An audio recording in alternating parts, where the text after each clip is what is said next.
What's up with everybody? It's your man Memorial B. And Nicole. We're back at some more reaction videos. So the day Family Guy died. I don't know if they what is this game be all about? Yeah, I don't think the person actually died. I mean, well, the characters died, but I'm guessing like no, the show. I think it's probably like a satire on it. Yeah.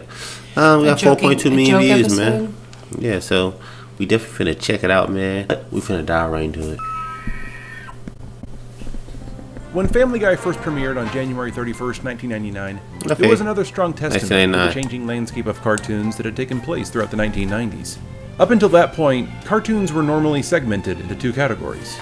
Saturday morning cartoons, such as Looney Tunes and Scooby-Doo, with simple, goofy storylines meant for children, and primetime cartoons, such as the Flintstones and the Jetsons, which were basically safe variations of the already established sitcom family, targeted for all ages. The 1990s introduced audiences to cartoons like Ren and Stimpy, Beavis and Butthead, Space Ghost, Simpsons. Coast to Coast, King of the Hill, and South Park. These were all shows that didn't quite fit into either category, but they seemed to attract audiences of all ages with their blend of politically incorrect humor, biting satire, and offbeat characters and storylines. And Family Guy was the perfect addition to the growing list of cartoons that challenged audiences' expectations of what a cartoon could be.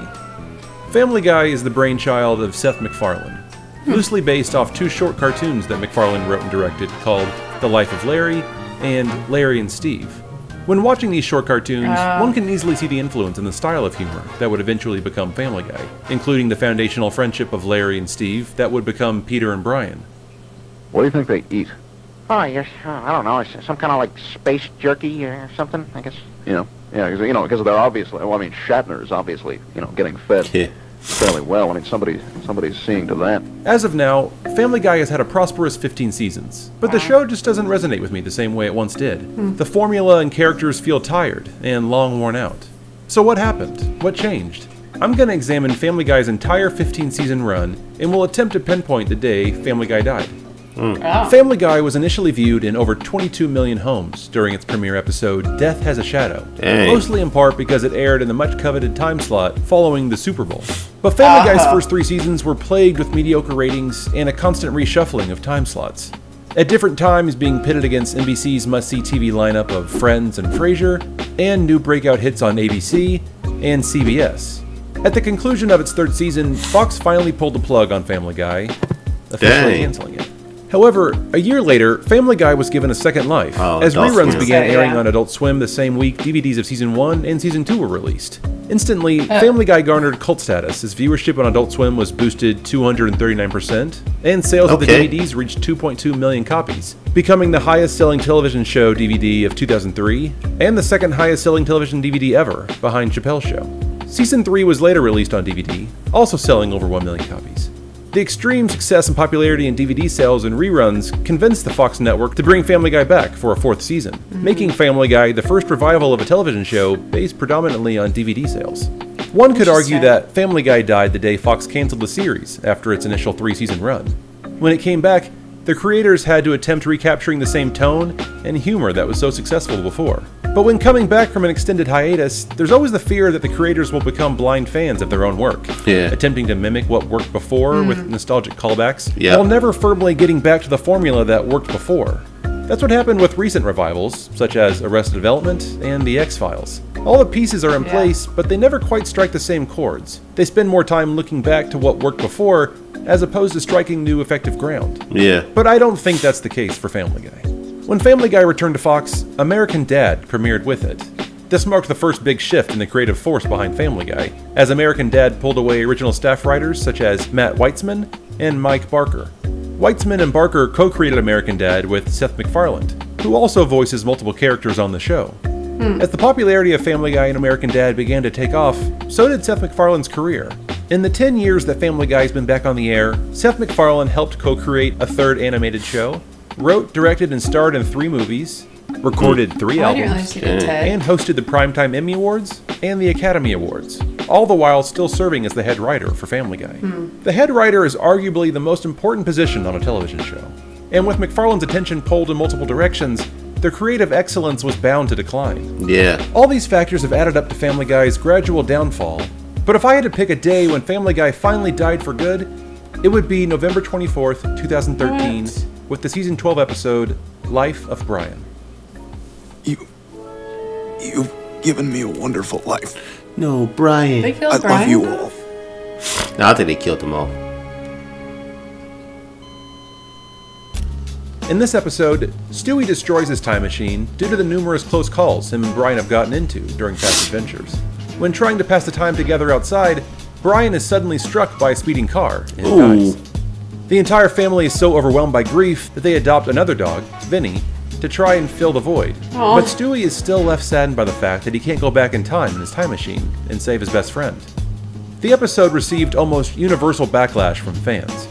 On IMDb's 10-star rating scale, Family Guy's average episode rating is 7.4, but fans gave Life of Brian its lowest episode rating for the entire series by far, with a 4.2. Dang. Fans also started an online petition stating, Brian Griffin was an important part of our viewing experience. The writers of Family Guy didn't just kill off one of their creations, they killed off the dog who has lived in our homes guess they for the did last kill him 15 off. years.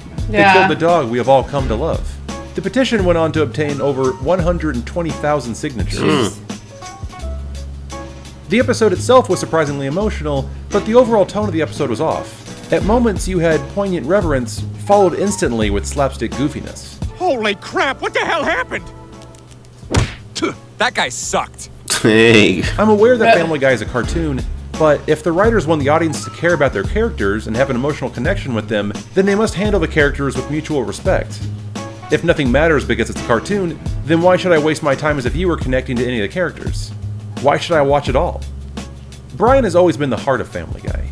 He started off as the straight man to Peter's idiocy, but he eventually turned into the emotional and intellectual equal to Stewie.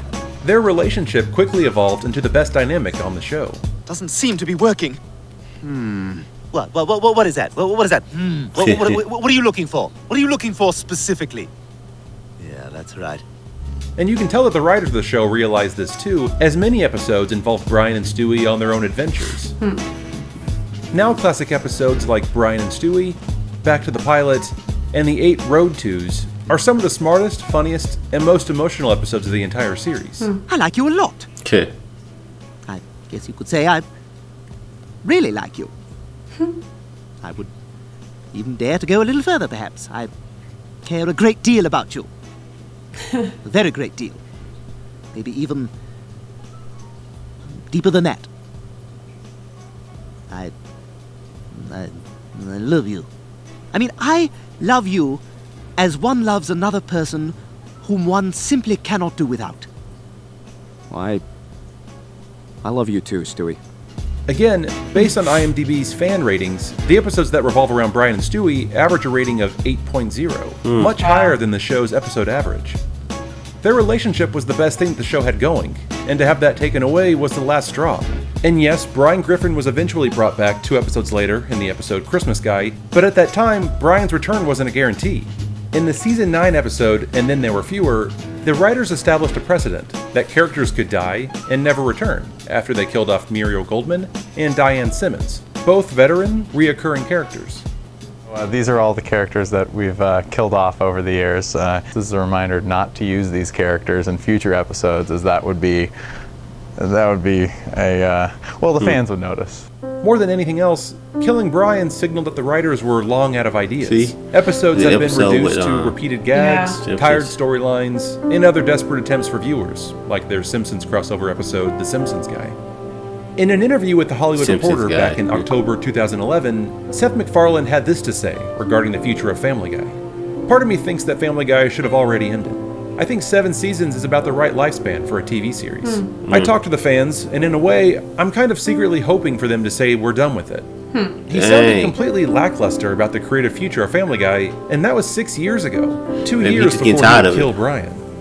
It's curious, too, like I that said, later you in the same kinda Hollywood ran out of Reporter material. article, Seth MacFarlane talks about his dream to reboot Star Trek for television. And now here he is, 6 years later, about to star in the new television show he created, The Orville, a not-so-subtle knockoff of Star Trek.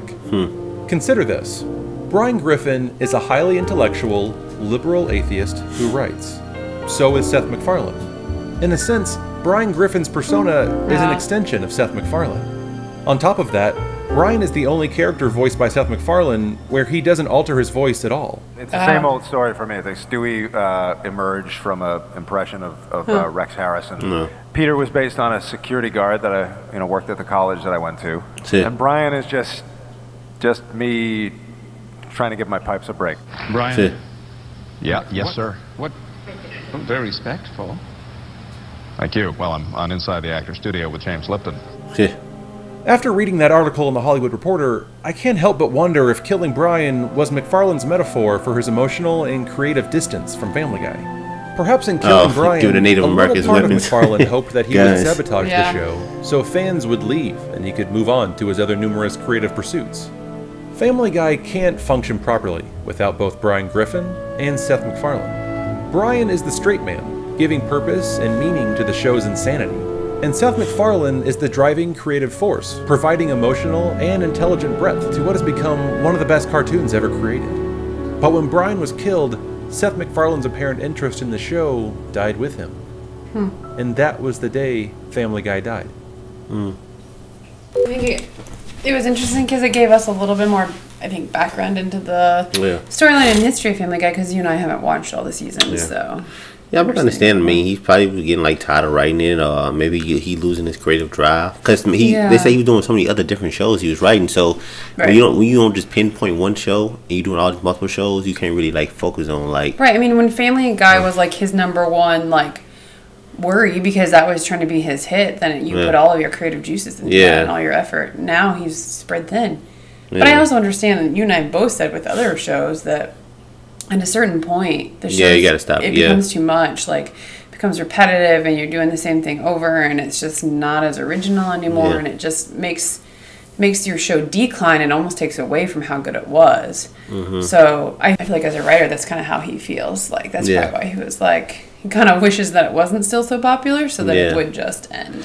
Yeah, man. Because I mean, like, I like Breaking Bad. I mean, they ended it perfect. It was like only like what, 5 seasons? Well, you could say. Was it the 6? Well. It was 6, but they count the 5th and 6th the same. It's like part 1, part 2 of season 5. So they ended it perfect. You don't want to keep letting it go and go and go and go. Only certain shows they can really pull it off. Like you watching Law and Order, Special Victims. Yeah, there are a lot of drama shows that still do, like Grey's Anatomy's been on forever, and Law and Order. There's some others. But shows like that you can. Well, Law and Order can work because you can always talk about what's trending, what's going on. So it works. You know, I mean, TV shows can do that too, but if you got like a connected story to it, it's kind of like hard to really keep that going for like 10, 15, 20 years because people gonna get tired of the characters.